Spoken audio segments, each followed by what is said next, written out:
Alrighty, folks. Yay! It is my 16th birthday. That's cool, I guess. Who am I to say otherwise? I'm out rail fanning for the day.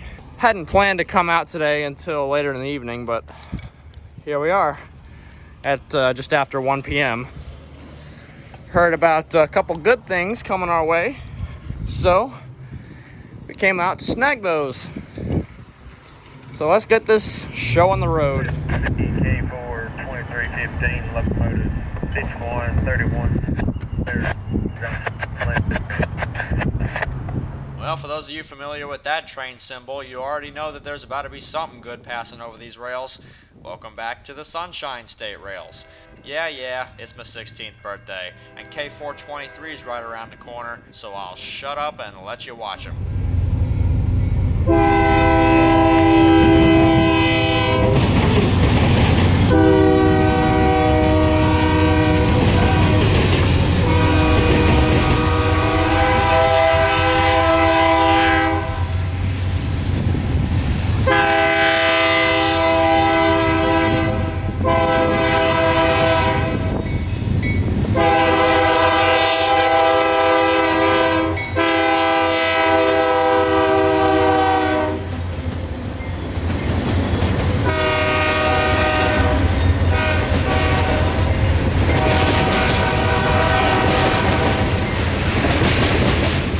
Starting the day off right.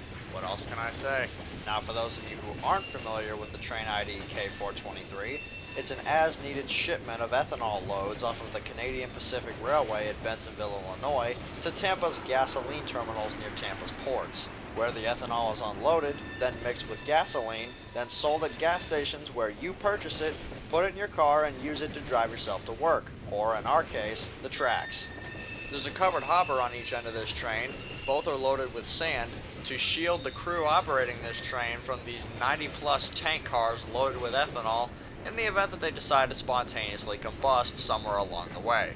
Just after 1:30 p.m., the train clears downtown Plant City, and I shot it at this spot for a reason. The first time I had actually seen these myself, the new no train horn signs which have gone up all throughout downtown, and the crossing just to the south of us I noticed now has quad gates, or crossing arms on each corner of the road and track.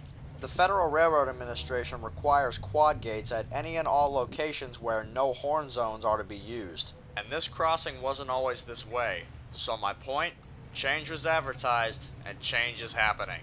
So be wary of that going forward. That horns through this town will someday soon be gone.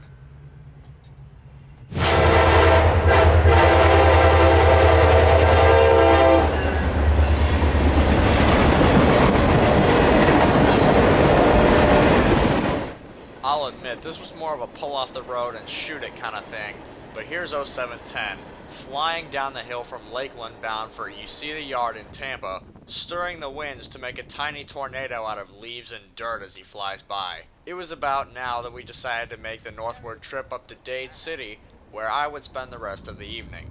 We already knew of the next target on our way up, and he was nearing just as quickly as we were. The target was Q453, a daily mixed manifest train out of Waycross, Georgia to Miami, Florida's Hialeah Rail Yard, with momentary stops in Baldwin and Winston, Florida. He'd have a couple abnormalities in this consist today, and I'm sure if you listen to the horn you can tell exactly what it is. Or you can just look at it.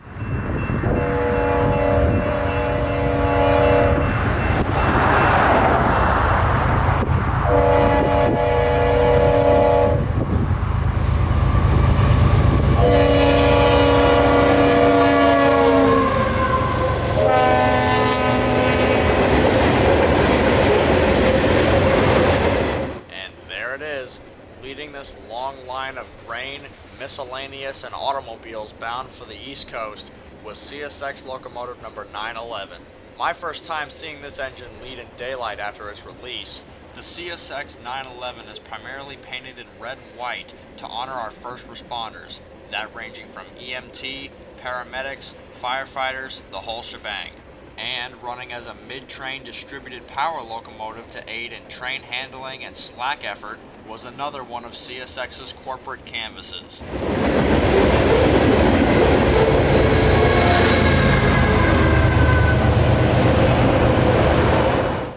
then being the 3194, the second of 3 commemorative units that CSX painted, this one painted in white, blue, and black, to honor and appreciate specifically law enforcement. That being city police, railroad police, hell, maybe even the FBI if it so fits.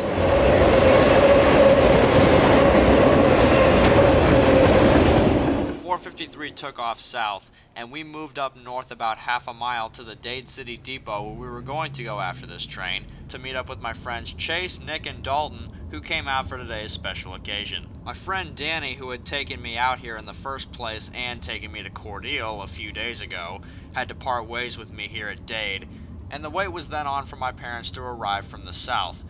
But for the time being, me and the guys didn't expect to see any trains until after dark. But while we're off screwing around, we hear a horn coming down from the north. So regardless of what we had previously thought, we grabbed our things and set up for whatever it was. And in the golden lights of today, a southbound mixed freight crested the hill in minutes.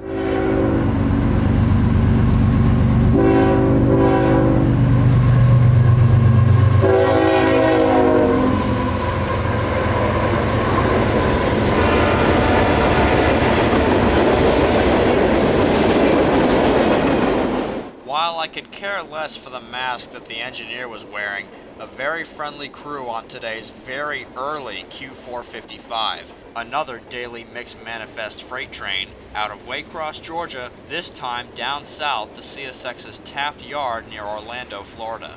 The same kind of thing. Lumber, tank cars, miscellaneous, automobiles, you name it, it's on here.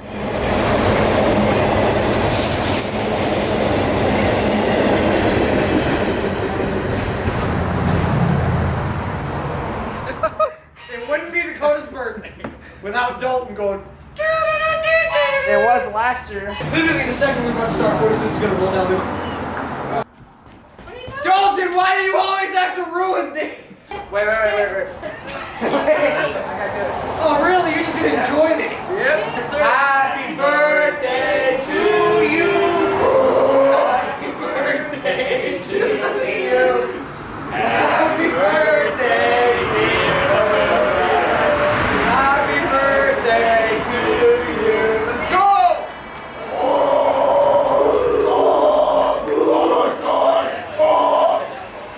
I'm gonna drink a lot of tea at this age. Shut up! And that's the first words of being 16. Shut up, sweet Yeah! Wow, Dakota, congratulations, you're 16. You're already getting Shut up, Dalton. I'm not Chase. Well, that was me turning 16.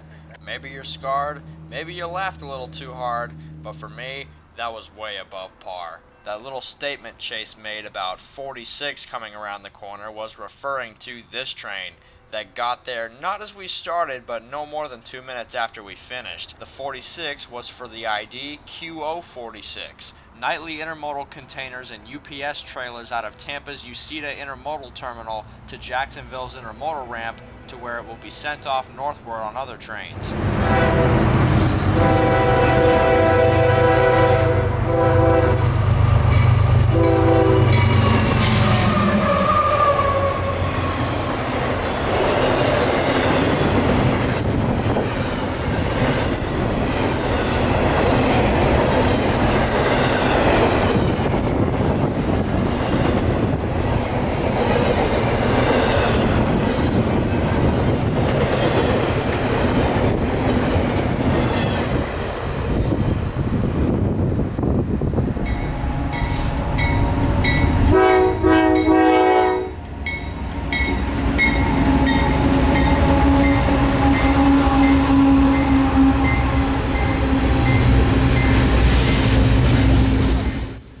Unmistakable set of white refrigerated boxcars at the head of this train signifies that our old friend Q442 has stumbled upon us now. Here's a nightly mixed freight out of Tampa's Yeoman Freight Yard to Waycross, Georgia's Rice Yard. As you can tell by now, Waycross is where most of these freights are going to or coming from.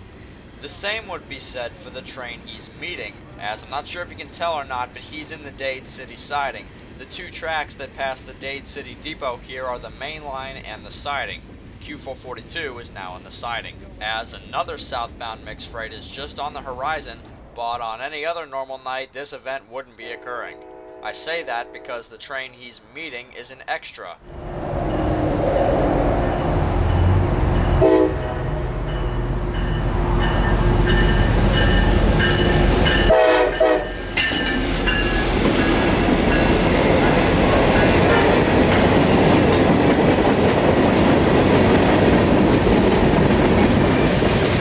Our southbound would be X60319, an extra run of Q603, nightly mixed freight out of Waycross, Georgia, to Winston Yard at Lakeland. But with this extra train leaving Waycross in the late afternoon, it made it to us at just about the same time Q442 did, just after 8:45 p.m. I'm sure if you had the eyes to see the 911 leading Q453, you had the eyes to see that an ST70AH was leading this one. I want to say CSX will have future plans to get more of these, but as it stands now, CSX only has 10 of these on the roster at the moment. Tier 4 variants of the SD70 ACE locomotive, rebuilt to run cleaner and quieter is an understatement. All 10 of the ST70s used to be captive in Florida when they first came out for testing, but now they're off system-wide, so to see one down here leading again is pretty nice. And with the new electronics comes DPU capabilities, and they're using that fully tonight, with a Tier 4 variant of a GEVO being used as distributed power in the middle.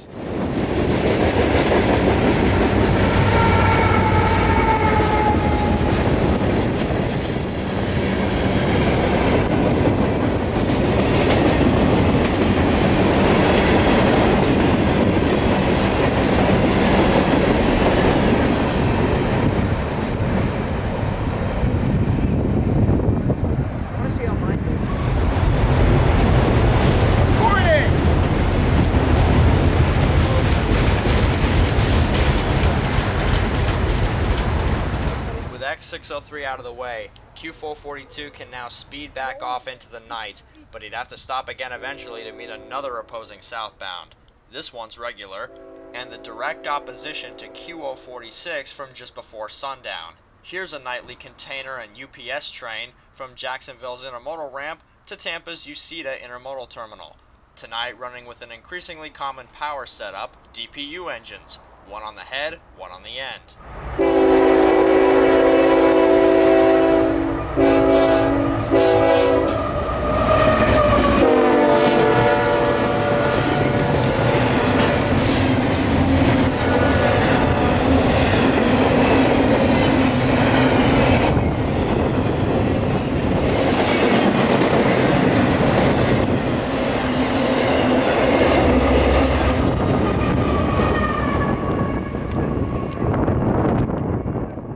Well, looks like it's intermodal time right now.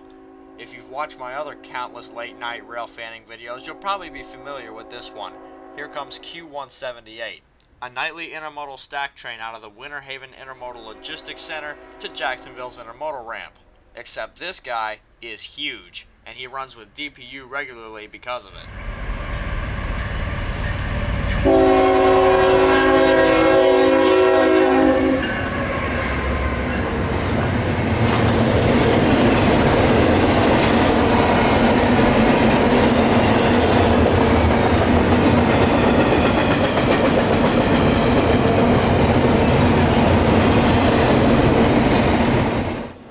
I probably shouldn't leave the newbies out. For the record, DPU is the abbreviation for Distributed Power Unit, as simply visualized a distributed power unit somewhere within the train, whether that be in the middle or on the end. Distributed power, as opposed to all head-end units, makes for better train handling on longer trains or steeper hills. You don't necessarily need a long train or a steep hill to use DPU though, as CSX has had a tendency to use them on just about anything they can where their two engines are DPU capable.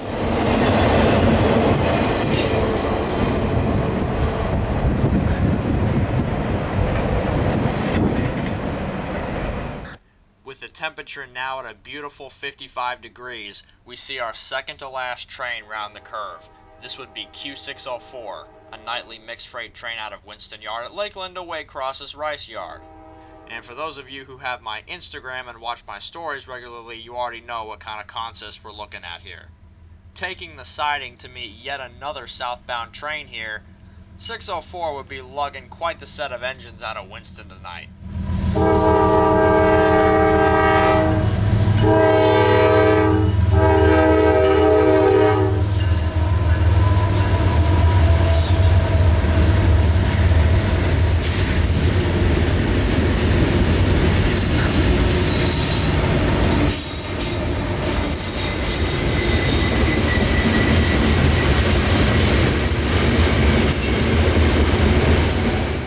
Well, there you go.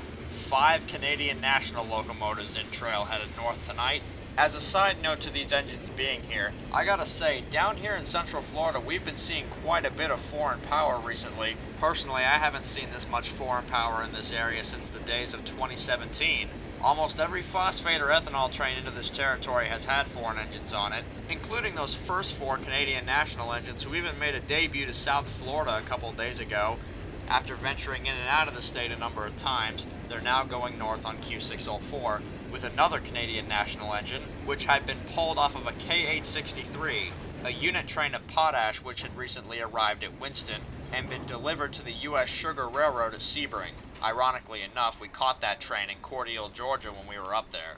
Whatever, enough backstory. 604 takes the siding to meet our very last train of my 16th birthday outing, Q441. Nightly mixed freight out of once again Rice Yard at Waycross back to Tampa's Yeoman Freight Yard, with 2 normal GEVOs pulling, but with the throttles wide open.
That's it, and that's all.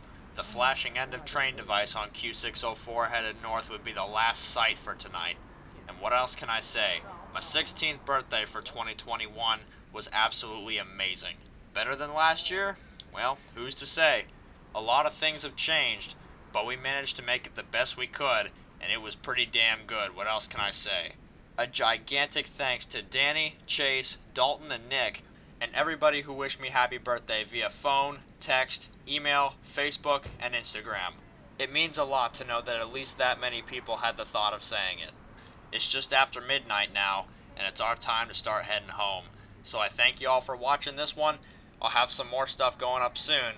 And until next time, in Dade City, Florida, this is Kotabeaner, and I'll see y'all next time on the Sunshine State Rails.